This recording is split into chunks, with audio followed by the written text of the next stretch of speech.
Alors, nous recommençons la deuxième partie.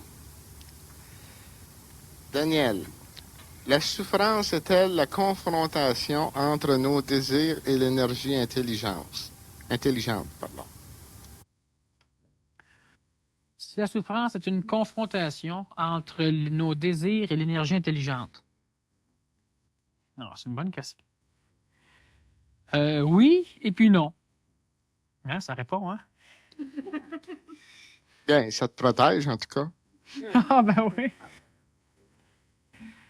Ben, la souffrance, c'est une confrontation entre nos désirs et nos désirs, premièrement. C'est une confrontation entre nos désirs et notre mental, notre intellect. Nos désirs, ça, c'est inhérent à l'astral. Et puis, en fin de compte, c'est une confrontation entre nos désirs et l'énergie intelligente. Demandez-vous pas pourquoi on se trouve tant sur la Terre. Alors, ce qui fait que oui et non. Maintenant, on va vous expliquer un peu pourquoi c'est une confrontation entre nos désirs et nos désirs. La souffrance, premièrement, quand on désire quelque chose, c'est parce qu'on ne l'a pas. Ou parce qu'on a peur. Mais quand on a peur, c'est parce qu'il y a eu des désirs avant. Alors, si moi, je désire avoir du bonheur, c'est que j'en ai pas. Et puis, si je désire avoir du bonheur, c'est que je désire ne plus rester dans l'état où j'ai pas de bonheur. Alors, ce qui fait que si je désire avoir ça, je désire ne pas avoir l'inverse. Si je désire avoir de la nourriture, je désire donc ne pas jeûner. Alors, la friction entre ces deux désirs-là qui sont antagonistes, ça suscite la peur. Et puis, cette peur-là est souffrance. Automatiquement, la souffrance, c'est une confrontation entre nos désirs, puis le fait de désirer ne peut pas faire autrement que nous amener à souffrir. Mais l'homme ne peut pas faire autrement que désirer. Alors, l'homme désire ne pas souffrir, donc l'homme désire être bien. Puis entre le désir d'être bien et le désir de ne pas souffrir, il y a ce qu'on appelle la peur, qui est la friction entre ces deux désirs-là, qui sont antagonistes. Et puis la peur, ça ne peut pas nous amener à autre chose qu'à la souffrance. Alors, ce qui fait que de désirer, ça ne peut pas nous amener ailleurs qu'à souffrir. Puis ça, qu'on le veuille pas, même si on désire ne pas souffrir, automatiquement, on va avoir peur de souffrir. Hein? Alors, ce qui fait qu'en partant, la première confrontation qui va être souffrance, ça va être celle inhérente à l'intérieur même de notre astral, de notre psychologie. Entre notre astral et notre mental, c'est simple, c'est que si notre astral veut quelque chose, ou si notre astral perçoit quelque chose, puis le mental, lui, il dit non, c'est pas correct, non, c'est pas ça, ou non, t'auras pas ça. Dans le sens, comme j'explique souvent, tu veux t'acheter une belle auto parce qu'elle est super belle, mais si mentalement, tu te dis, oui, t'as pas l'argent pour l'acheter, puis tu peux pas l'acheter, puis toi, tu te dis, oui, mais je la veux, puis à un moment donné, si le mental prend le dessus, il y a eu une confrontation entre le mental et l'astral. Et puis ça crée une certaine souffrance dépendant de quelle personnalité astrale, quelle est la densité de l'astral qui veut avoir raison, qui se lutte contre quel genre de densité mentale qui veut avoir raison. Alors, plus tu es mental et astral en même temps, plus tu risques d'avoir de souffrances intéro, astrale et mentale. Et puis la dernière souffrance, la plus souffrante, c'est quand il y a une lutte entre Dieu et l'homme. C'est souffrant des deux côtés. Parce que le problème de Dieu, c'est un problème humain. C'est pour ça que l'énergie, tout ça a besoin d'être l'homme à un moment donné. Donc, Dieu a besoin de l'homme pour être parfait dans sa perfection. Parce que tant que l'homme est imparfait, il y a quelque part dans Dieu une imperfection qui s'appelle être humain pour l'instant. Bon. Alors, automatiquement, la guerre qu'il y a entre les deux, puis c'est d'autant plus souffrant que l'homme veut devenir Dieu, mais l'homme ne veut pas devenir Dieu. C'est souffrant. Parce que l'homme veut devenir Dieu et l'homme veut rester lui-même en étant Dieu. Alors, par cette incompréhension-là de recherche divine, automatiquement, l'être divin, donc mon Père ultime, veut rentrer dans l'homme, puis l'homme, il veut que ça rentre dans lui, mais en même temps, l'homme, il y a de quoi en lui, qui est sa psychologie, qui est son astral, qui veut rester lui-même, qui a peur de disparaître. Lui, il appelle ça une mort, lui, mais c'est pas une mort, mais il a peur de disparaître. Puis même si, en même temps que je veux traverser la porte, j'ai peur de traverser la porte. Alors ça, c'est une souffrance qui est terrible parce que l'homme arrive à vouloir émettre la paix. Puis il dit ça comme ça. « je t'aime, Carlis! » Tu sais, puis là, mais c'est pas ça qu'il voulait faire, c'est pas ça qu'il voulait dire, mais c'est ça qu'il a dit. sais. Alors, ce qui arrive, c'est ça, c'est que tu as une lutte entre je veux être bien que tout le monde. Je veux tout ça, je veux exprimer Dieu. Mais tant que tu veux ça, c'est que tu veux, c'est pas toi, c'est pas Dieu qui le veut. Parce que Dieu veut pas aimer tout le monde. Dieu, il les aime toutes. Dieu, y est tout le monde. Mais tant que tu veux le faire, ben, l'ego, la personnalité, l'être en entier, là, qu'on appelle l'homme, veut exprimer l'énergie active, l'énergie de mon Père ultime. Il veut l'exprimer, mais il peut pas. Il peut pas, pourquoi? Parce qu'il veut. Puis quand il veut pas, il veut d'autres choses, fait qu'il peut pas plus, même s'il veut pas, tu sais, parce qu'il veut tout le temps. Le vouloir, il faudrait qu'il laisse. Mais qu'il l'exprime, mais pas je veux. Mais tu veux quoi? Tu veux être heureux? Mais sois donc heureux. Arrête de vouloir être heureux, puis sois heureux. Bon, mais arrête de vouloir être quoi que ce soit, puis deviens-le. Automatiquement, il n'y a plus de démarche vers ce que tu veux avoir, et puis il y a simplement un état d'être, qui est l'état d'être divin. Qui est l'état d'être. Ben, c'est même pas d'être divin, c'est l'état d'être. C'est bien mieux que d'être divin. Alors ça, c'est une souffrance qui est terrible, parce que entre l'homme, entre l'astral qui est agonisant vers la fin ultime de l'évolution de la psychologie de l'homme, on approche de ça. Il y a certains individus qui le vivent. Mais cet astral-là, il sait qu'il doit mourir parce qu'il va être mieux, mais il veut pas mourir. C'est comme un fruit après un arbre. Le fruit, il est là, il y a des graines, il y a une matière qui est nourrissante, puis lui, il est là pour engendrer un autre arbre. Mais le fruit n'est pas un arbre. Oh, c'est un arbre en potentiel, oui, mais c'est aussi de la pourriture en potentiel, puis c'est n'importe quoi. Comme l'homme, on a des dieux en potentiel, mais on a aussi des démons en potentiel, puis on a aussi n'importe quoi en potentiel. Le fruit, il est là, il vient presque à être mûr. Mais si le fruit sait qu'il doit devenir un arbre, puis il veut devenir un arbre, mais le fruit, il a peur de mourir, fait qu'il s'accroche après son arbre, puis il refuse de tomber. Mais le fruit, en s'accrochant après l'arbre, il pense qu'il est l'arbre. Mais il n'est pas l'arbre, le fruit. Il est juste un fruit suspendu après une branche qui se prend pour un arbre. Il n'est pas un Dieu en potentiel, il n'est pas un arbre en potentiel. Il est un fruit qui refuse de mourir parce qu'il pense qu'en tombant, ben, il va être de la mort totale. Le fruit refuse de tomber parce qu'il voit là une mort. Puis en tombant à terre, le fruit, il va pourrir, les graines vont rentrer dans le sol, le fruit va servir les graines, puis là, il y a un arbre qui va pousser, qui va devenir un arbre. Il y a eu une transmutation. Mais le fruit qui se tient après sa branche, comme l'homme le fait continuellement, c'est un fruit qui devrait normalement tomber, qui devrait donner l'impression de mourir. Mais l'arbre, il est prêt à le laisser tomber, mais si le fruit s'accroche là, il va sécher là, puis il va rien faire. Tant qu'il ne sera pas rendu dans le sol, tant qu'il n'aura pas eu l'impression de mourir, le fruit ne pourra pas devenir un arbre. Mais l'homme, c'est la même chose. Mais l'homme le sait. Le fruit, il sait qu'il devrait tomber, il voit la terre à terre, là, puis il dit, bon, mais si je suis dans la terre, on va pouvoir faire un arbre. Mais tout d'un coup, puis en plus, il veut pas perdre son identité, il veut rester lui-même. Fait que le fruit s'attache après la branche, puis il s'imagine que la terre va venir le chercher à un moment donné. Ça va arriver. Mais avant qu'il y ait assez de feuilles qui tombent pour que ça aille chercher le fruit dans les airs, ben des choses peuvent se passer. Mais l'homme, il est pareil. L'homme, il veut s'en aller vers Dieu, mais en même temps, l'homme veut pas perdre son identité qu'il a de lui-même.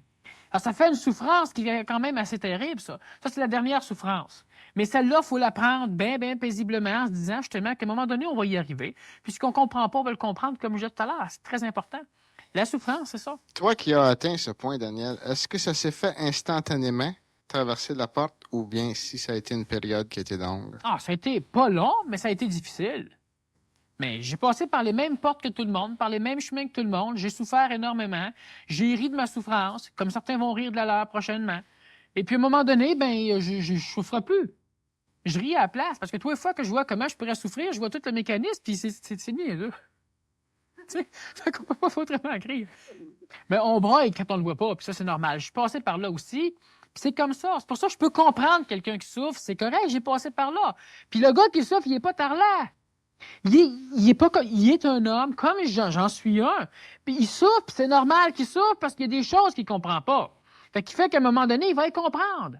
Mais il faut juste qu'il prenne patience. Il va les comprendre, puis cet homme-là, à un moment donné, il va comprendre sa souffrance, puis il va rire lui aussi, puis il va cheminer vers mon Père ultime, qui va être le sien à un moment donné. C'est tout à fait normal. Lorsqu'on souffre de cette énergie qui veut pénétrer, est-ce que il est préférable d'en parler à d'autres ou de le garder à l'intérieur et essayer de trouver son chemin par soi-même? Bon, c'est préférable de parler tout le temps, parce que, premièrement, même si tu parles à un miroir, parle à un arbre, en parlant, on met en matière, en vibration, notre pensée. Et puis en parlant, on met de l'ordre dans notre pensée. Il y en a qui vont écrire. Mais écrire, c'est parler, c'est de mettre dans la matière ta pensée. Puis en écrivant, d'un coup, là, ils se comprennent. En parlant, tu mets aussi de l'ordre. C'est pour ça que c'est bon de parler. Mais il ne faut pas que tu parles de ça à quelqu'un qui n'est pas prêt à t'entendre parler de ça. Tu sais, tu as un gros problème, tu es en train de fusionner, là, puis tu shakes, puis tu trembles, ben tu vas pas voir quelqu'un qui peut pas... dire, ah. Parce que là, tu vas shaker encore plus quand il va te mettre à la porte. Tu sais? Alors, ce qui fait que faut que tu en parles, mais on en parle entre nous autres. On en parle, on est ici parce qu'on est sur des... Mais oui, il faut en parler. C'est important d'en parler. Mais pas n'importe qui, parce qu'autant de tort tu peux faire à celui à qui tu vas en parler, autant tu peux t'en faire pour toi-même. Le mieux qui peut t'arriver, c'est qu'ils te prennent pour un fou. Quelqu'un qui est en train de fusionner n'a pas besoin d'aller voir d'autres Non, personnes mais il y a pour certaines expliquer personnes qui ont déjà voulu me voir parce qu'ils se... Oh. Hein? Passons à une autre question. Oui, c'est ça. C'était j'ai besoin de beaucoup de contrôle, pas trop rire. Mais ce qui arrive, en tout cas, pour les souffrances, c'est ça. C'est souffrant de souffrir. Fait que pour arrêter de souffrir, ben, il faut pas souffrir. Comment arriver à ce que le corps astral ne dérange pas le corps éthérique? Bon, premièrement, il n'y a pas de corps éthérique. Là, je dis pas ça pour dire à la personne qu'elle ne sait pas. Là. Le corps éthérique, c'est un terme, mais j'aimerais qu'on emploie un terme plus adéquat que corps. Mais donne-nous donc la définition de l'éthérique. C'est ça qu'on va faire. C'est pas péjoratif que je dis qu'on n'a pas de corps éthérique. Là. On va dire, on peut prendre ce terme-là, c'est bon, mais ça peut sous-tendre des problèmes. On a un corps physique parce qu'on a décidé qu'on appelait cette forme-là un corps, au niveau de l'étymologie. On a une forme similaire qui est vitale. On peut donc dire un corps vital parce qu'il y a une forme qui a une certaine densité. L'astral, ben là, on commence à... Le corps astral, en tout cas, si on en a un, il ne ressemble pas. C'est notre psychologie, c'est une forme de vibration. L'éthérique, parce que le corps... Bon, l'éthérique lui-même, il n'est jamais dérangé par l'astral. L'éthérique, il s'en fout de l'astral. Devenir éthérique, ben c'est ça, on n'a plus de problème, on ne souffre plus, on ne fait plus rien. Parce que le corps qui souffre, c'est toujours l'astral. Le corps astral est appelé par les Rosicruciens le corps des désirs. Mais justement, le désir ne peut pas faire autrement que t'amener à la souffrance. Parce que tu désires de quoi? Donc, tu vois que tu ne l'as pas, puis tu as peur de ne pas l'avoir, puis un paquet de schémas qui fait que tu souffres en désirant. Bon, il faut désirer et ne plus désirer. Ben là non plus, c'est une aberration parce que tu as peur de désirer, ça fait qu'en partant, tu souffres encore, tu vois. Alors, il faut ne plus désirer. Il ne faut pas désirer et ne plus désirer. Faut pas vouloir s'en sortir parce qu'on désire. Tu sais, c'est ça, c'est tellement subtil le phénomène astral qui fait que le monde, ils ont plus de jeu. Puis en ayant plus de jeu, ben ils paniquent. Mais là, c'est encore un jeu, ça. Mais quand ils ont réellement plus de jeu, ben là, c'est l'énergie divine qui va passer. L'énergie éthérique peut être ce qu'on pourrait appeler encore, ce que moi j'appelle de temps en temps mon père ultime. L'énergie éthérique n'est pas dérangée par l'astral. C'est l'astral qui est dérangé parce qu'il se dérange lui-même. Puis en se dérangeant lui-même, il laisse pas l'énergie éthérique s'exprimer. Mais l'énergie éthérique, il est là pareil. Même si tu refuses de respirer, là, tu te bouges les poumons, ben l'air est là pareil, parce qu'on balance bien que tu respires ou non. Mais là, pareil, qui va souffrir? Toi? Ben, l'énergie éthérique, c'est la même affaire. L'énergie éthérique, il est là. Que tu le veuilles, que tu le veuilles pas, il est là. Mais toi, tu devrais l'exprimer parce que toi, tu vas parfaire ton astral. Tu vas parfaire ton vital, ton physique, ton mental, etc. Alors, en réussissant à parfaire ça, ben, tu deviens lentement cette énergie éthérique-là. Puis elle ne souffre pas de ne pas être en toi, mais qui, par une loi typique de l'éthérique, que là, on n'expliquera pas parce que présentement, on est dans un domaine matériel, on n'aura pas commencé à expliquer les lois qui régissent Dieu. Mais il y a une loi qui fait que cette chose-là devrait, à un moment donné, finir par s'exprimer par toi. Et puis, en s'exprimant par toi, elle va finir par s'assujettir à toi, puis vous allez former une seule chose. Tu vas avoir ton père ultime, tu vas devenir ce père-là, puis on appelle ça une fusion. C'est-à-dire que c'est la désagrégation de tous les corps pour former une seule chose. Une seule chose qui n'est plus toi, mais qui se trouve à être mon père ultime. En étant ça... Qui est l'univers? Ben, qui est l'univers, disons pour l'instant qu'il est l'univers, qui est Dieu. Mais pas le Dieu dans le ciel, je reviens souvent, c'est Dieu dans les cieux, puis à un moment donné, on va en parler de ces choses-là. Le Dieu éthérique. Oui. Alors, l'éthérique lui-même n'est pas dérangé par l'astralité de l'homme. Il y a juste l'astral qui est dérangé par l'astral, parce que dans l'astral, tu as un désir, puis tu as la peur de l'autre, puis tu as tout un cheminement que j'ai expliqué tout à l'heure, puis que j'ai expliqué dans d'autres conférences, qui fait que l'astral lui-même veut ne plus souffrir. Parce qu'il souffre. Puis en voulant ne plus souffrir, ben, il ne peut pas faire autrement que souffrir. Parce que s'il veut ne plus souffrir, il va avoir peur de souffrir. Puis en ayant la peur, ben, il recrée le cycle qu'il pensait s'être débarrassé. Hein? Alors, ce qui fait que tu peux pas, avec l'astral, arriver à d'autres choses que de la destruction de l'astral. Puis quand on parle de destruction de l'astral, faut bien comprendre par là la purification de l'astral. Parce que l'astral, tu en as besoin. L'astral, c'est pas l'ennemi. Le diable, c'est pas l'ennemi. Il est ennemi tant qu'il n'est pas ton esclave. Mais l'esclave de qui? Pas de toi, pas de ton astral. L'astral, il est l'ennemi de l'astral tant qu'il n'est pas l'esclave de l'astral, tu sais. Moi, je vais soumettre mes viles passions au contrôle. Ouais, c'est qui soumet quoi? C'est l'astral spirituel qui soumet l'astral matériel. Mais c'est un phénomène astral. Il va toujours avoir des guerres là-dedans. Il n'y a rien d'intelligent là-dedans. Mais il vient un temps où c'est que ce que tu appelles tes viles passions ou n'importe quoi va lentement vibrer de mieux en mieux, puis ça disparaît tout seul.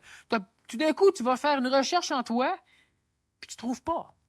Tu trouves pas ce que normalement il s'est passé de quoi, puis tu aurais dû réagir de même.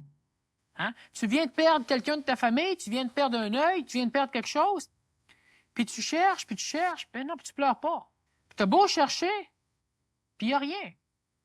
Puis tu vois la même chose que tout le monde, tu vois le même handicap ou le même phénomène, le même événement, puis non, tu souffres pas cet événement-là. Puis tu cherches. Ben là, arrête de chercher, là, parce que là, tu commences à te casser la tête, c'est beau, c'est parfait, tu viens, tes vibrations qui normalement te perturbaient, qui t'amenaient à vivre des souffrances dans certains événements, sont plus là. Bon, là, tu te rapproches lentement de mon Père ultime parce que c'est correct. Tu cherches à l'intérieur de toi, puis c'est pas là. Hein? Le monde, ils vont être brimés par le fait que toi, tu vis pas ce que tu devrais vivre. Crime, niaiseux, ta maison vient de passer au feu, puis t'es sur le trottoir, puis tu ris. Tu vois-tu ce qui se passe? Ben, tu le vois, ce qui se passe. T'as beau chercher dedans de toi, t'es pas capable de broyer. Il y a rien qui fait que tu paniques. Parce que t'es proche du Père ultime. Puis le monde, ils vont essayer de te convaincre que tu devrais broyer pour être normal. Parce que là, eux autres, c'est eux autres qui te perturbent, là. Ils se comprennent plus, eux autres. Là, si tu te mets à pleurer, ben, tu vas paniquer, puis tout. Ben, tu retombes dans le cheminement. Mais, tu sais, alors, ce qui fait que ça, c'est l'astral. Puis l'astral lui-même va arriver à se perfectionner de par les événements. Là, la vie est là pour ça. Mais l'homme n'a pas besoin de souffrir pour arriver à Dieu.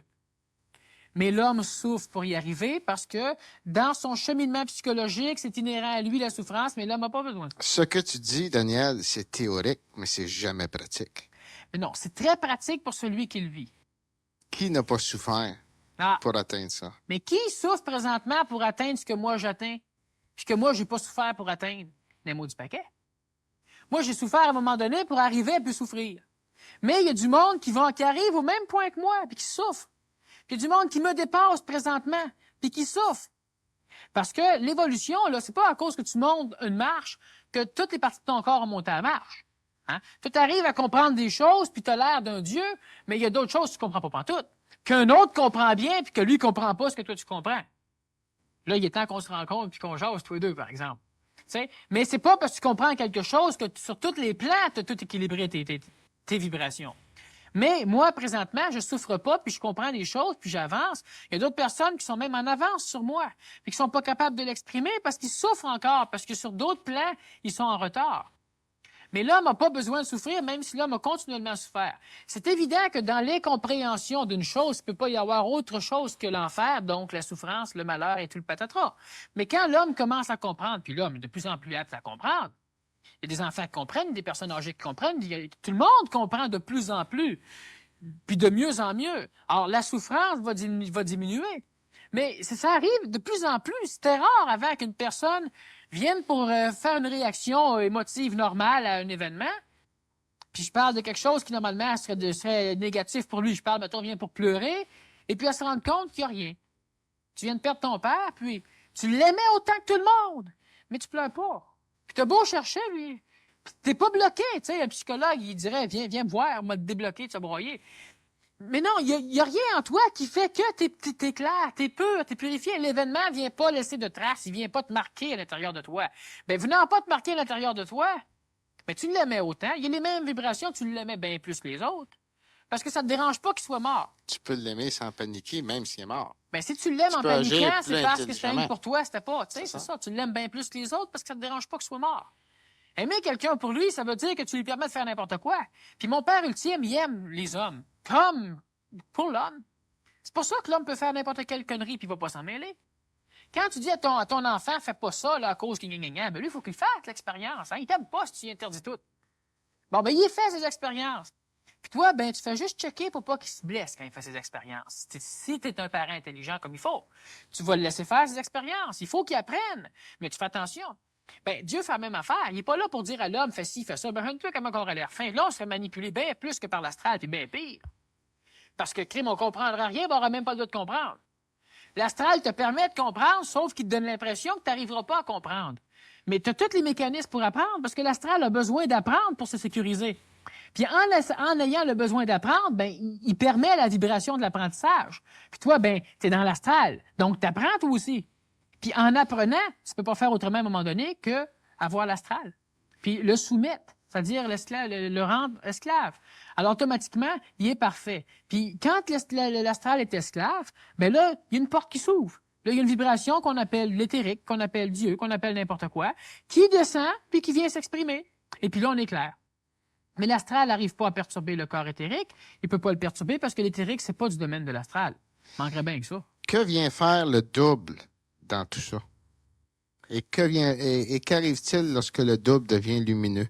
Bon, ben ça, c'est quelque chose qui est mal compris parce qu'il a été mal expliqué. Explique-nous-le comme il faut.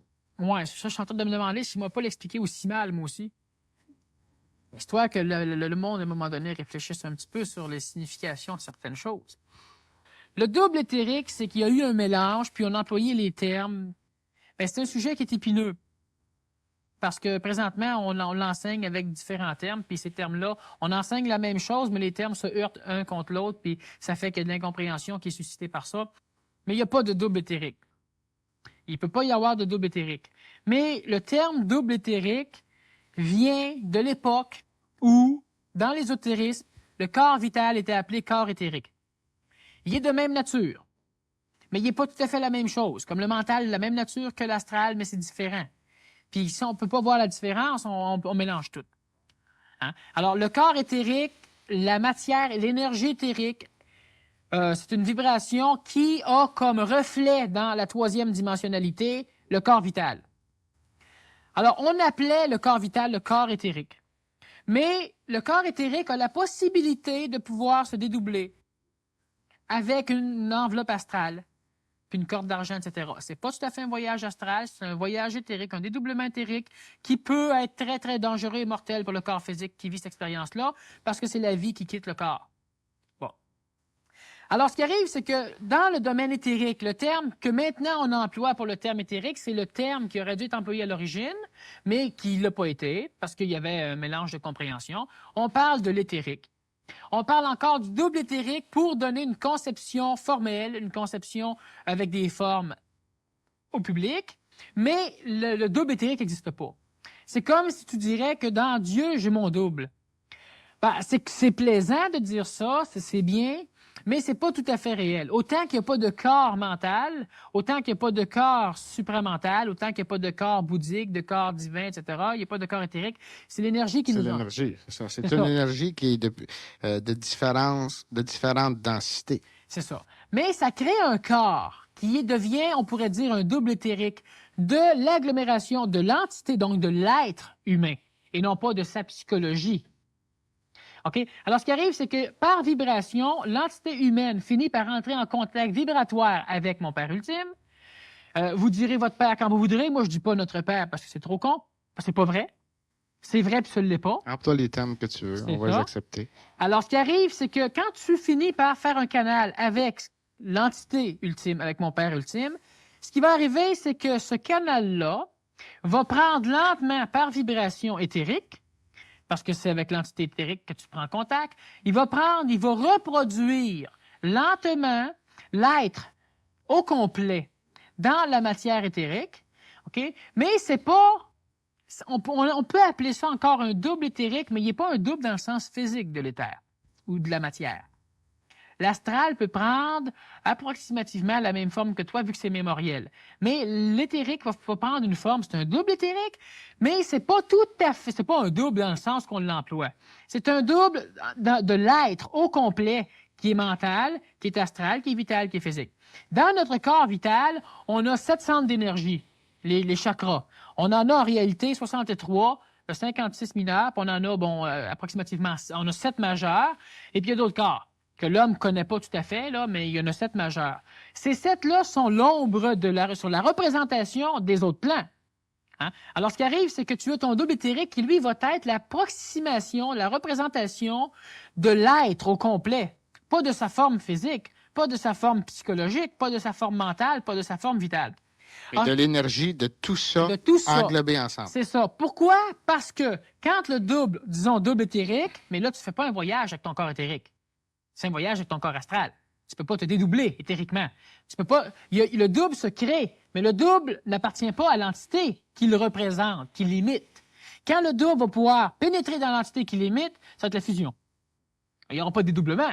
Un dédoublement, c'est simplement une séparation. Plus qu'on sépare, moins qu'on fusionne. Hein, c'est l'inverse de la fusion.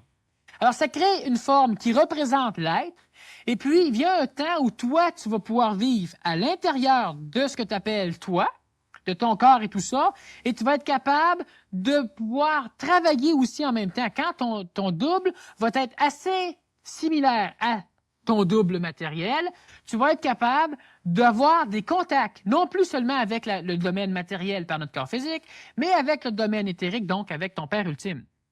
Quand tu vas en arriver là, tu vas pouvoir dire « mon Père ultime ». Parce qu'effectivement, là, tu vas découvrir que tu en as un. On en a tous un, mais l'orphelin, il sait qu'il y a un père. Mais quand il va découvrir son père, il y en a toujours eu un. Mais s'il n'est pas orphelin puis qu'il était juste séparé ou etc., bien, quand il va le découvrir, il va l'appeler mon père parce qu'il va vivre le phénomène. Beaucoup plus que quand il ne le voit pas, qu'il dit mon père pour concurrencer ses chums, tout ça, tu sais. Mais il vient un temps où c'est justement que quand ton double éthérique devient assez parfait pour être dans l'essence même identique à la forme matérielle, ben là, tu as ton Père ultime.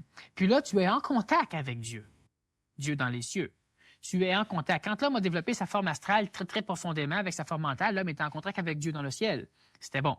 Mais là, tu es en contact Dieu avec dans Dieu. Le ciel, c'est Dieu dans l'astral. C'est ça. Dieu dans les cieux, c'est le Dieu éthérique. C'est ça. Après ça, il y a d'autres. Mais... Ouais. Alors, ce qui arrive, c'est que... Quand on aura atteint ce point-là, tu donneras des conférences pour les autres. D'accord. Alors, ce qui arrive, c'est que ce double éthérique-là finit par ressembler, puis là, tu peux vivre un état de bilocation, c'est-à-dire que tu es bilocalisé.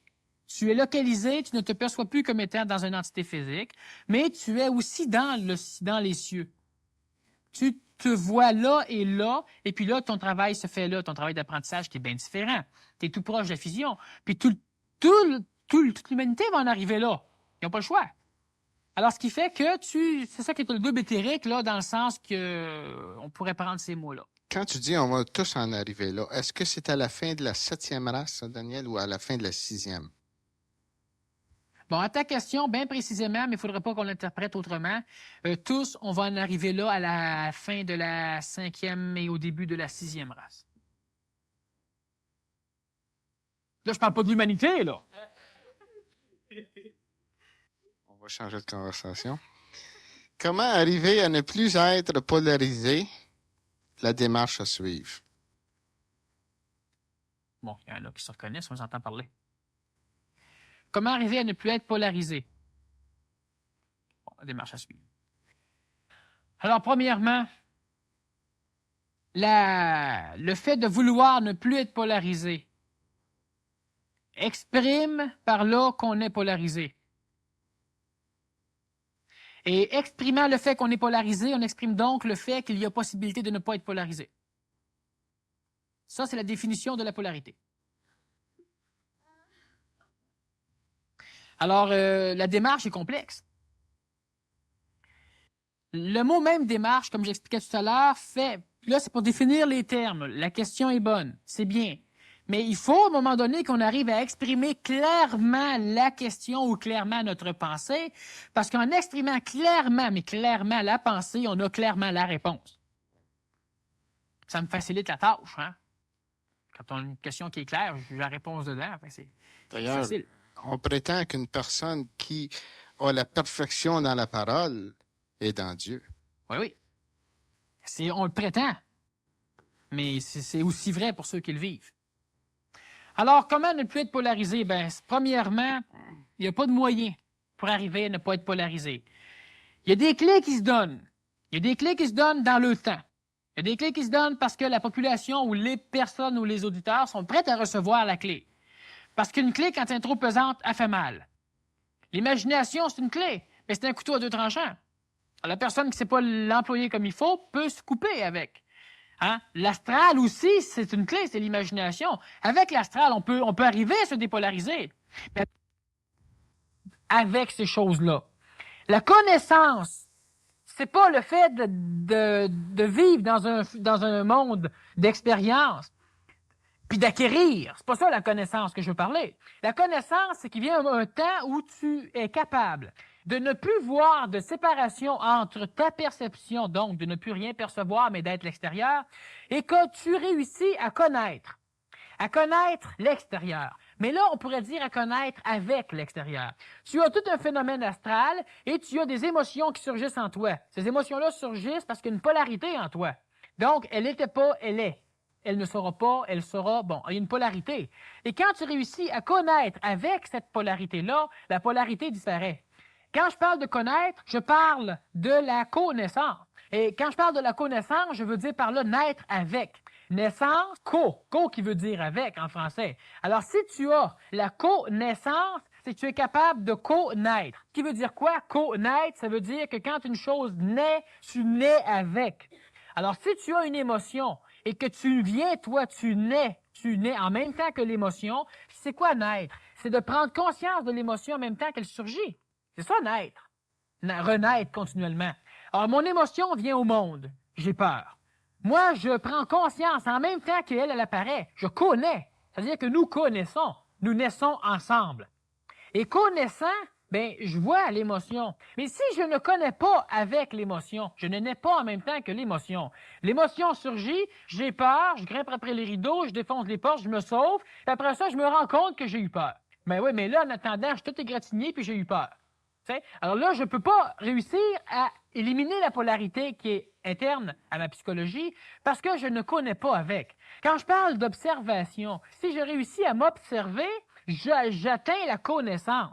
Il arrive une émotion de colère, puis je la vois surgir. Donc, je prends conscience en même temps, donc il y a connaissance. Et cette connaissance-là t'amène au savoir. C'est pas expérientiel, c'est pas du domaine de la mémoire. Tu ne remarques pas que tu as eu peur. Ça, c'est mémoriel, ça, c'est expérientiel. Mais l'émotion vient et en même temps, tu la vois et tu chemines avec. Pour comprendre quelque chose, on voit son cheminement. On ne doit pas arrêter le cheminement pour arriver à la connaissance. On doit se rapprocher du cheminement de la chose qui chemine et on doit cheminer avec. Puis cheminant avec, on connaît. Et puis cheminant avec et connaissant avec, elle disparaît. À ce moment-là, tu vis l'instant présent. Oui, mais c'est plus facile si tu réussis à bien saisir. À être ici et maintenant, c'est une farce. C'est vrai, mais ça ne fout rien. Tu ne l'appliques pas. Ben, c'est ça, mais je veux dire, tu peux pas dire soyez ici et maintenant, vous allez être avoir en paix, fini. Hein? Mais si on réussit à comprendre le principe de la connaissance, une chose vient en toi, elle rentre en toi, elle chemine en toi. Puis elle va passer en toi. Tu n'as pas le choix, elle va passer. Si tu bloques son cheminement net, ben, tu ne peux pas comprendre la chose. Tu viens pour être en colère, non, je ne suis pas en colère. Là, s'il y a une colère, il y a une lutte en dedans, une chose qui, spirituellement astrale, veut avoir la paix, l'autre qui veut être en colère, qui est en train de s'exprimer, il y a une lutte, la colère se met en dedans, puis toi, tu n'exprimes pas la colère, mais tu es en train de mourir d'un ulcère d'estomac. Alors, ce qui fait que la colère, elle est là. Mais pour comprendre la colère, ben, faut pas que tu la bloques, la colère. Pour comprendre la jalousie, faut pas que tu bloques la jalousie. Pour comprendre la souffrance, faut pas que tu bloques la souffrance. Parce qu'en bloquant la souffrance, tu désires le bonheur. Désirant le bonheur, tu vas avoir le bonheur. Puis après le bonheur, c'est temporisé, c'est temporel, c'est astral. Le bonheur, il disparaît. On le sait par l'expérience. Tu retombes dans la souffrance. Bref, tu n'as rien réglé. Tu as fui. C'est pas en fuyant que tu arrives à voir ce qui passe en arrière. Il faut que quelque chose, la vie, les événements vont t'amener des choses qui vont cheminer en toi. Tu dois les laisser cheminer. Tu dois les rejoindre. C'est important. Puis tu dois cheminer avec. Puis cheminer avec, elle va disparaître. Pourquoi? Parce que tu vas la comprendre. Moi, je te connaîtrais pas si je te vois à face, je dis que t'es laid, puis je te mets à la porte. Si tu arrives puis qu'on chemine ensemble un bout de temps, on va te connaître. Parce que si je chemine pas mémoriellement, mais les premiers temps, tu chemines jamais mémoriellement que quelqu'un, c'est par après. Quand tu le connais plus, tu connais rien que ses mémoires, rien que ce qu'il était. Alors, ce qui arrive, c'est que tu as, puis on est polarisé, on n'a pas le choix. C'est pas en se connectant du 110 des mains qu'on va se dépolariser. Hein? On est polarisé. Alors, ce qui arrive, c'est que tu laisses vivre tes émotions. La vie est là pour ça. Elle t'en donne l'occasion de souffrir. Fait que profite-en pour finir par passer par-dessus. Alors, tu laisses un événement. Puis quand je parle de souffrance, c'est des souffrances positives, qui sont le plaisir, qui sont le bonheur, mais qui vont t'amener à la souffrance négative. Mais au moment où tu connais, à cet instant-là, tu ne souffres plus. Tu peux pas souffrir, parce que tu chemines avec. Elle chemine pas en toi tout seul.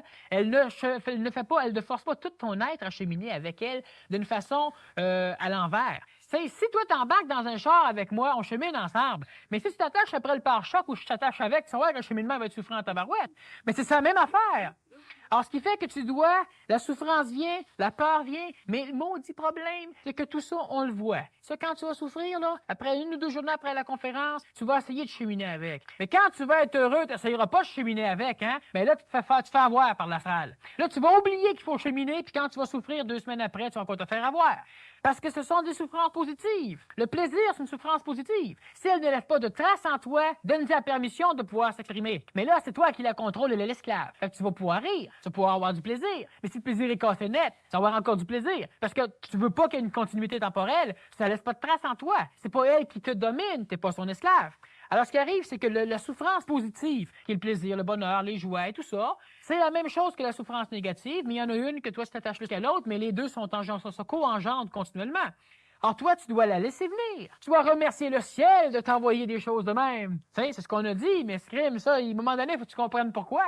Perds pas de temps à remercier le ciel. Chemine avec à la place. Puis là, elle va disparaître. De cette manière-là, ça, c'est la démarche, on pourrait dire, pour être polarisé. Tu t'en vas pas vers la dépolarisation.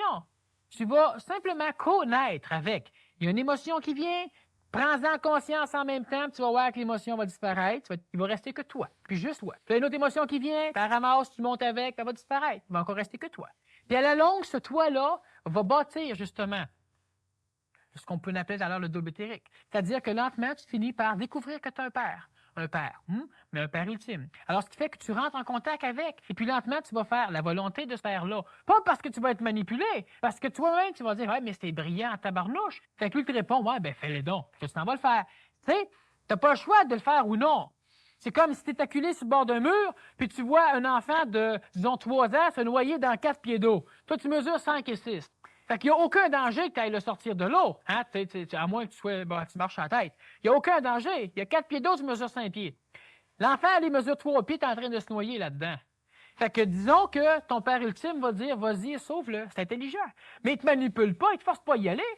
Toi, tu vas dire, moi, je ne vais pas manipuler. Tu restes sur le bord du mur, tu la regardes se noyer. Mais là, si tu regardes ça intelligemment, tu vas dire, ouais, mais gars, je risque rien. Il n'y a aucun danger. Je pourrais aller le sauver, je le sortirais, c'est correct. Ben, c'est ça. Dieu, il dit, ben oui, c'est ça, fais-le. Mais c'est ça le plan de Dieu. T'es pas forcé à le faire. Tu peux retourner dans le mur, taper la tête dedans. Là, tu retournes dans la souffrance. Lui, il se noie pendant ce temps-là. Mais si tu décides, ben, OK, moi, y aller. Ben, tu fais le plan de Dieu. Mais t'es pas manipulé, pas comme on l'est dans la forme astrale. Puis, t'es bien. Il n'y a aucun danger, tu le sors. Puis tout est parfait. C'est toujours parfait dans le plan de Dieu. Oui, parce que tu deviens un avec lui. Ben, automatiquement. Mais tant que tu es au niveau de ton double éthérique, ben, tu n'es pas tout à fait un, mais tu es en train, tu es en contact avec mon Père ultime, puis lui peut te parler. Lui va te dire quoi faire. Puis toi, si tu acceptes le chemin, mais le chemin est intelligent, tu vas pouvoir le faire, ça va bien aller. Mais tu peux pas arriver à être en contact avec ton Père ultime directement. Tu sais, quand on dit, ouais, Dieu existe-t-il, je peux-tu le voir? Ben, tu n'arriveras pas à le voir tant que tu seras pas en contact avec, c'est-à-dire que lui, il est là, tu le vois pas. Demande pas de le voir. Il peut pas apparaître plus qu'il apparaît. Il est là dans toute son essence. Alors, ce qui fait que toi, ce que tu dois faire, premièrement, c'est être dépolarisé. C'est pour ça que la question est intelligente. Mais pour être dépolarisé, il faut que tu chemines avec ce qui est polarisé, avec ce qui est polaire. Puis cheminer avec, puis je le répète, c'est ça qu'il faut faire. Il faut simplement le laisser venir. Je le dis souvent. Tu le laisses venir, tu prends conscience en même temps qu'il apparaît, même si tu es un petit peu en retard. Là, prends conscience avec pareil. Là, lâche pas. Là. Puis là, tu connais, tu nais avec. Puis naissant avec, là, tu vas cheminer avec. Puis chemine avec, tu vas voir, c'est simple. Il est beau le diable. Chemine avec. Si c'est colérique, si c'est n'importe quoi, chemine avec. Puis qui c'est qui chemine avec? C'est une partie de Dieu. Fait que l'autre à côté, là, il va prendre ses vibrations. Il sera pas détruit, pas comme on l'a. Il n'y a pas de destruction dans l'affaire. Mais à un moment donné, la colère se transmute en ce qui chemine. Mais la colère passe pas en zigouillant tout le corps, puis en zigouillant toute l'astral, puis en laissant des traces, des incrustations du tonnerre dedans la mémoire astrale. C'est pas ça qu'elle fait, la mémoire, parce que toi, tu chemines avec. Tu vas, veux pas, t'as pas à vouloir, je te vois, va te transformer. C'est pas le même, ça marche. Tu la vois faire, puis regarde-la surgir. Lui, il a fait ça, il a fait ça, il a fait ça, puis là, je me sens en colère. Puis là, arrête de voir à l'extérieur. Regarde ça, regarde ce que tu sens. Rien qu'à regarder. C'est ça, l'observation. Là, tu chemines avec. Puis veut pas va disparaître tant que tu vas cheminer. Là, elle disparaît. J'ai gagné. Mais le tabarnak, il commence à faire. Tu recommences à cheminer, tu sais. Bon, c'est ça, faut que tu te checkes en maudit. Faut que tu te checkes. L'attention, c'est ça, parce que c'est pas mémoriel. C'est pas parce que tu as réussi à régler un problème que le problème est réglé tout le temps. C'est dans le domaine de l'astral. La journée que tu ris quand tu vois ton char avoir un flat, fais pas que tu vas rire tous les fois que tu vas avoir un flat avec ton char. C'est toujours à reprendre. Au début, ça a l'air un peu ardu de toujours faire, tu sais, mais c'est comme quand tu apprends à chauffer un manuel. Au début, c'est ardu. Après ça, tout se fait tout seul. À un moment donné, tu chemines avec tout ce qui rentre en toi, tu ne souffres plus.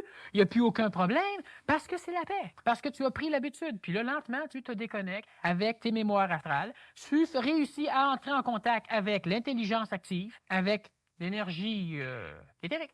Daniel, voici une question semblable à quelques-unes de tes réponses que tu as données tantôt.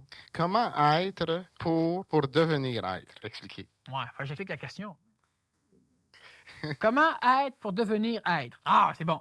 On dit bon monde. Ouais. Ben, la réponse, moi, l'expliquer simplement, en cas qui serait prêt à comprendre, parce que c'est une bonne question. Il faut être. C'est simple. Ça, c'est le chemin le plus direct. Ouais, mais c'est le seul chemin pour être. Il faut être. Bon, maintenant, on n'est pas capable de se prendre ce chemin-là présentement parce que il y a un paquet de choses en nous autres qui fait qu'on ne peut pas être. Alors, on ne peut pas arriver à être, c'est-à-dire qu'on pourrait le faire, mais c'est complexe. Alors, on ne peut pas arriver à être en voulant être. Le désir, c'est ce qui a mené l'homme là où il est. Le désir, c'est bon. C'est bon tant que le désir est manipulé par une forme intelligente. Pas une forme aberrante, comme l'astral, comme la psychologie. Moi, si je désire être en paix et être sécuritaire, je bâtis des armes comme ça. Là, ça me donne le feeling que je suis en sécurité, puis ça me donne l'impression. Mais une impression, elle doit être une réalité. Alors, ce qui fait que pour être, comment être pour devenir être, donc pour arriver à être, c'est-à-dire comment être pour être, faut être, c'est évident. Alors, ce qui arrive, c'est que dans le cheminement de l'homme, c'est comme je reviens toujours avec les enfants, parce que par rapport à ce qu'on va être, on est des enfants. Puis, il faut prendre conscience qu'on est des enfants par rapport à ce qu'on va être, parce qu'on n'arrivera pas à Dieu ou on n'arrivera pas à être, justement, si on se prend pour un autre. Il faut que réellement, je donne toujours l'exemple avec les enfants, parce que réellement, on est des enfants. Puis tant qu'on ne sera pas conscient qu'on est des enfants, c'est-à-dire que tant qu'on ne deviendra pas un enfant par rapport au Père ultime, veut pas, on n'arrivera pas à ça. Il faut qu'on se voit par rapport à des enfants. Il faut qu'on soit des enfants, puis là, on regarde ce que ça donne par rapport au Père ultime. Puis là, on peut faire le rapprochement. Lui, il comprend pas parce qu'il n'a pas l'âge. Mais aussi, je suis un enfant, moi, avec. Puis si je suis un enfant, il va comprendre pourquoi je comprends pas. C'est le début de la compréhension. C'est ce que Jésus appelait les simples d'esprit. Oui, parce que le mot simple, il est traduit. C'est pas l'idiot. Parce que, tu sais, eux, les mécaniciens, parce que le royaume des cieux est à eux. C'est aussi vrai. Royaume des cieux, hein, les cieux. Quoi, pour ceux qui triment sur différentiel. Mais bon, oublions ça. Revenons. Alors, ce qui arrive, c'est ça. C'est que le royaume... Il faut avoir la conscience que par rapport à ce qu'on va être, on est des enfants. Donc, il faut s'éduquer. Donc, il faut prendre le cheminement qui est normal. Alors, ce qui arrive pour être... Mon enfant, moi, j'aimerais, ou lui veut être quelque chose. Tu sais, il m'explique qu'un jour, il va être policier. Là. On veut toujours être policier, pompier, infirmière ou professeur. Hein? Le parent veut que tu sois médecin, avocat, notaire ou prêtre. Bon, en tout cas. Alors, lui, il veut être quelque chose, mais il ne peut pas l'être. Même s'il te dirait, comment faut le choix pour être policier? Même si tu mettrais un gros revolver avec une grosse ceinture, là, tu l'empêcherais de marcher, puis c'est tout. Alors, ce qui fait que tu peux pas lui donner une casquette, puis tout ça, puis il va l'être, t'es policier, ça marche pas, tu sais. Alors, s'il est pas prêt à être ce qu'il veut être dans le domaine, il est pas prêt. Puis comment être quand on n'est pas prêt? On peut pas. On peut pas être prêt quand on n'est pas prêt. Alors, ce qui fait qu'il y a donc un cheminement intelligent que tu vas donner à ton enfant, comme il y a un cheminement intelligent qui t'est donné. Mais si lui ne veut rien savoir du cheminement, ben merde, il n'y arrivera pas à être. Puis si toi, tu veux rien savoir du cheminement parce que tu te prends pour un adulte, tu devrais comprendre. Pourquoi tu devrais comprendre? Lui, il ne devrait pas comprendre. Un enfant qui fait une gaffe, on l'excuse facilement. Si l'adulte fait la même chose, on l'excuse pas pantoute. Bon, alors pourquoi? Parce que lui, c'est normal qu'il ne comprenne pas tout. Laisse-y le temps. T'es un enfant, toi aussi. T'es un enfant qui sait qu'il est un enfant. Quand il sait qu'il est un enfant, il faut savoir. Laisse-toi le temps. Puis attends-toi pas à devenir tout de suite quand t'es pas prête. Alors, ce qui fait qu'il y a un cheminement qui est là, qui est intelligent, qui est visible. Essaye-le. Tu vas peut-être l'essayer plusieurs avant de trouver le bon. Ça fait partie de la démarche qui est incompréhensible, qui est incoercible de l'homme. Une démarche qui est bizarre quand on la voit de loin. Parce que l'homme, il va une place, il souffre, puis là, il s'en retourne, il se sent bien. Fait que pour se sentir bien, ben, il retourne là encore, il souffre encore, puis après ça, il est content, il se sent bien. De l'extérieur, c'est une démarche bizarre, ce que l'homme fait. Mais de l'intérieur, c'est une démarche, soit qui est intelligente pour nous autres, soit c'est une démarche qu'on n'a pas le choix.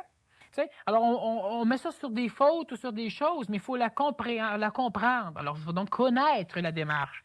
Alors, ce qui arrive, c'est que pour être, présentement, ben, l'homme doit se connaître avec lui, pas dans le passé, pas dans ses mémoires, pas dans une mémoire futuriste, un mélange de mémoires du passé qu'on pense que c'est ce qui va arriver. C'est pas ça. Là, tu connais rien. C'est tout de suite que tu peux connaître. C'est immédiatement que tu vis une émotion. C'est pas de la connaître en te rappelant de l'avoir vécu. C'est plus une connaissance. C'est une expérience, pas pareil.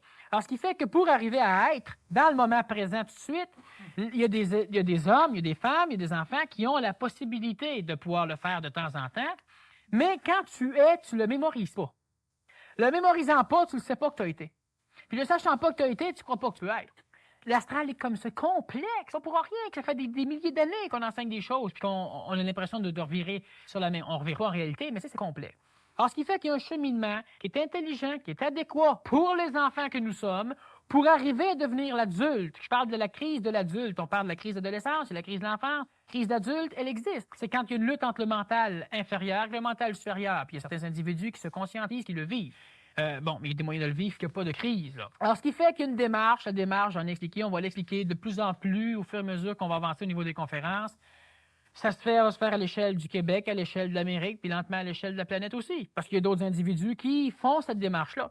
Alors, ce qui fait présentement, tout ce qu'il y a, c'est pour arriver à comment être pour devenir être, soyez donc un enfant. Voyez-vous comme ça. Achetez-vous pas des suces, là, mais comprenez bien, tu sais. Ainsi que si on n'est pas pressé, on court des chances que ça y aille plus vite. Ben oui, parce que l'enfant, si tu veux le bousculer, non. Tu sais, t'es un enfant, je suis pas prête. Je pose telle question, c'est normal, j'ai pas toutes les réponses. C'est normal que tu comprennes pas tout. Je n'ai pas à me culpabiliser, j'ai pas à me révolter, j'ai pas à me rébeller, j'ai pas. Non, c'est normal. Puis, à un moment donné, la compréhension vient. Puis quand la compréhension vient, pendant que toi, tu es en train de faire quelque chose de bien normal, c'est important. C'est pas parce que tu es en grosse méditation ou tu étais vaché une clôture que tu réussis à avoir là. Quand tu fais des choses normales, à un moment donné, la compréhension vient, puis là, c'est ça. Comme l'enfant en jouant, il apprend, l'homme en jouant, l'homme, il joue des jeux bizarres, là. Mais c'est ça. C'est un enfant. Puis quand on devient un enfant, qu'on est conscient qu'on en est un, je suis un enfant. J'ai donc un père, mon père ultime. Mais par rapport à mon fils, je suis un père. Il faut que j'en sois conscient aussi. Avoir une idée, avoir le désir de la réaliser, où peut-on mettre l'espoir pour voir son accomplissement et quel doit être mon comportement physique? Avoir une idée. Bon, d'accord. Alors, avoir une idée, puis après ça, vouloir que l'idée soit réalisée. Et puis, si je veux que mon idée soit réalisée, où dois-je mettre mon espoir pour voir son accomplissement? Bon. Puis, quel doit être mon comportement physique? Donc, j'imagine mon comportement dans la matière, là, qui comprend tous les différents corps.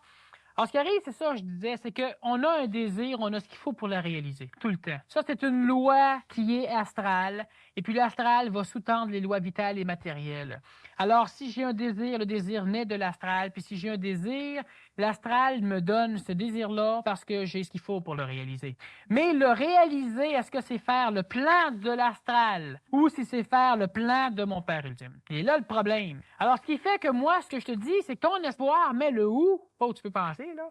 Ton espoir, tu le mets en Dieu. Différent, hein? Alors, ce qui arrive, c'est ça, c'est que moi, j'ai une idée. Que l'idée soit bonne, puis que l'idée soit bonne pour l'humanité, puis que l'idée soit bonne hein, pour moi, que l'idée soit n'importe quoi. Il y a des choses qui sont pas une idée, il y a des besoins. Il faut faire la différenciation entre un besoin. Moi, j'ai un besoin physique, je dois manger.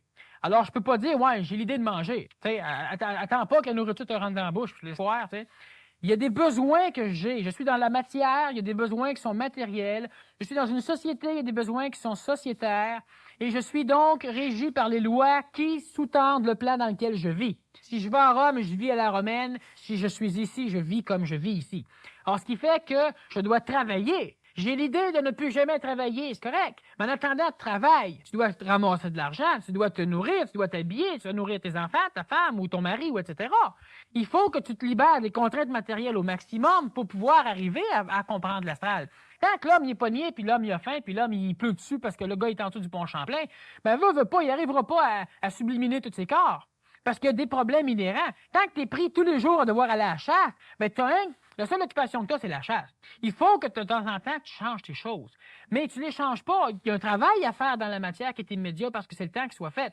Mais c'est pas le temps de tout faire. Tu as l'énergie créatrice en toi, mais tu n'as pas encore l'énergie de la matérialisation de cette énergie-là. Il faut que tu prennes le temps d'attendre que ça vienne. Alors, si tu as une idée, quelle que soit l'idée, la seule chose que tu devrais faire, c'est de mettre justement ton espoir dans le fait qu'un jour, tu vas comprendre. Donc, comprenant, tu vas être capable de réaliser l'idée qui doit être réalisée.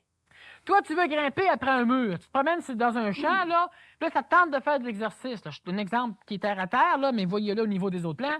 Et puis là, tu veux grimper après un mur. Fait que tu sautes, il n'y a pas de mur. Bang, tombe en pleine face. Tu sais, c'était pas le temps de sauter, il n'y a pas de mur. Il aurait fallu que tu marches encore jusqu'à temps qu'il y ait un mur là-bas, mais il aurait fallu que tu marches encore jusqu'à temps que tu arrives au mur. Là, tu sautes, puis il y en a un mur. Tu décides de courir, tu peux en courir, bang, d'un mur. Mais c'était pas le temps de courir, là, encore. Tu sais, il faut que tu regardes les choses qu'il y a. Mais l'homme, ce qu'il y a, c'est que lui, il saute, blang, en pleine face, qu'il n'y a pas de mur. Fait que le gars, il en veut un mur, il en veut un mur. Mais quand il est rendu près du mur, il en veut plus le mur. Là, il veut courir. Là, il part en courant, puis il rentre dans son mur qu'il cherchait depuis... Ce qui est le pire, c'est qu'après qu'il réalise tout ça, il est à terre, puis il s'obstine à persister qu'il y avait un mur. Mais oui, c'est ça le crime de problème, c'est que, regarde bien ça, c'est pour ça que c'est vrai que tu peux faire des projections. Je désire avoir telle chose, puis tu le désires, tu crées une forme pensée, un égrégore astral, puis tu finis par l'avoir. Mais le problème qu'il y a, c'est que ça prend du temps parce que tout est géré par le temps, puis l'homme il est pressé. Dieu a créé le temps, disons, l'homme a créé la hâte. Alors ce qui arrive, c'est que toi, tu veux avoir ton char, tu vas avoir un char rouge, tu vas avoir, je sais pas quoi. Puis là, tu l'as pas du m'attendre, ça va venir.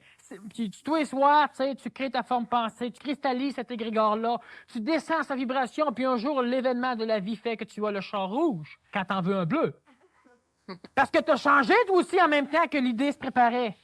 Fait que t'as jamais ce que tu veux, selon toi, mais t'as tout le temps toujours ce que t'as voulu, bien avant. Il faut être prêt à payer le prix quand on fait ça. Ben, c'est ça, c'est parce que là, le désir, tu l'as, c'est permis. Mais t'arriveras pas à t'en sortir pareil. Tu veux un cheval, mais quand tu l'as, le cheval, c'est l'automne, puis il se met à neiger, là, tu veux un skidoo. Fait que tu vends ton cheval, t'achètes un skidoo, mais avant que tu trouves le bon skidoo, t'arrives au printemps. Là, t'as ton skidoo, mais t'as plus ton cheval. Puis t'en veux plus de skidoo. Puis le gars, il s'achète un cheval puis un skidoo, mais tu sais, il veut dire, ça, c'est dans la matière, mais à un moment donné, il y a de la cofourée. Alors, ce qui arrive, que tu cristallises quelque chose, t'es jeune, tu vas avoir un bicycle, puis quand tu l'as, ben c'est pas bien long que tu vas avoir d'autres choses, sauf si les parents te le donnent tout de suite. Là, t'as pas rien à cristalliser. Mais quand t'es en amour, t'en veux-tu la fille ou l'homme? Mais quand tu l'as, tu te maries vite, tu te maries jeune, mais toi, tu changes. T'es un pissenlit, toi. Tu changes. Un pissenlit, c'est quoi? Tu regardes la terre, puis tu regardes ça, là, c'est un petit bourgeon bien bizarre, vert, avec une tige. C'est un pissenlit, ça. Puis ça, à côté, là, qui est tout jaune avec une petite fleur, c'est quoi? Ah, ben, c'est un pissenlit. Puis c'est quoi, là, qui est tout blanc, avec des petits poils qui partent au vent? Ah, ben, c'est un pissenlit. Ben, c'est quoi un pissenlit? Ben, c'est tout ça, un pissenlit, mais t'es un pissenlit. Tu vois, t'es pas rien de ça. T'es pas ce que t'es là, parce que quand on va te connaître dans 2 jours, tu vas être d'autres choses. Mais c'est ça, l'homme. C'est un pissenlit. Pour ça, il faut pas juger. Mais l'homme est un pissenlit. C'est pour ça aussi qu'il faut vivre au moment présent le plus possible. Ben oui. Alors, ce qui fait que toi, tu peux pas arriver à désirer quelque chose. Le pissenlit qui est vert, qui désire avoir plein de pissenlits verts à côté de lui, ben quand ceux-là poussent, ça prend du temps. Quand ceux-là arrivent tout vert, lui, il est jaune. Puis là, il s'ennuie. Puis là, il dit, je suis jamais heureux. Mais c'est ça, c'est de même que ça se passe. Puis là, il va avoir des pissenlits jaunes. Puis quand ils sont tous jaunes, lui, il est blanc. Tu sais, puis là, quand ils sont tous blancs, lui, il est parti. Il reste avec un petit coton. C'est de même que ça fonctionne. Alors, ce qui fait que le désir donné par la matière, c'est comique, mais moi, on dit que c'est vrai. Puis lui, c'est comique quand on se conscientise, tu vois.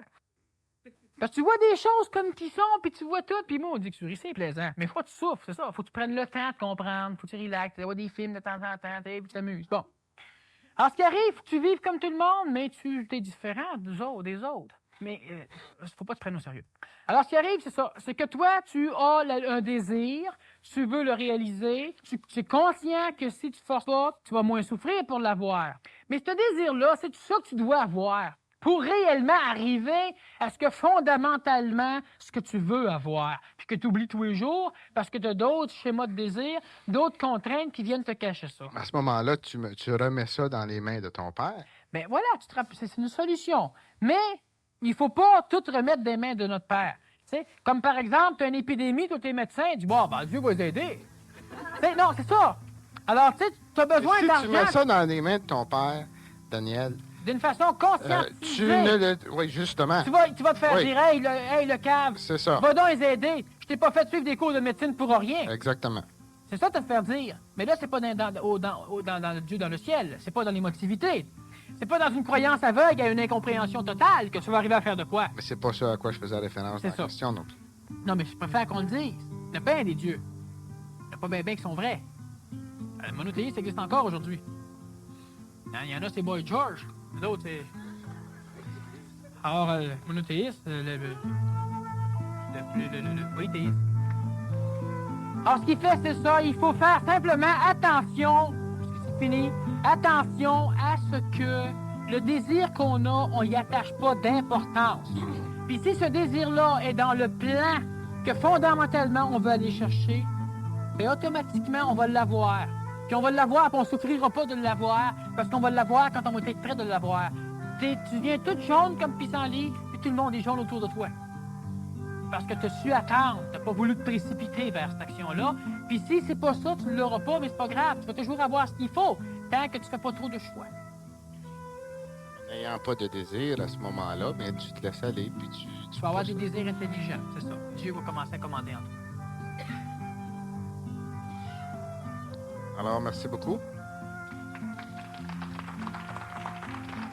Un autre ici, là. Bien sûr.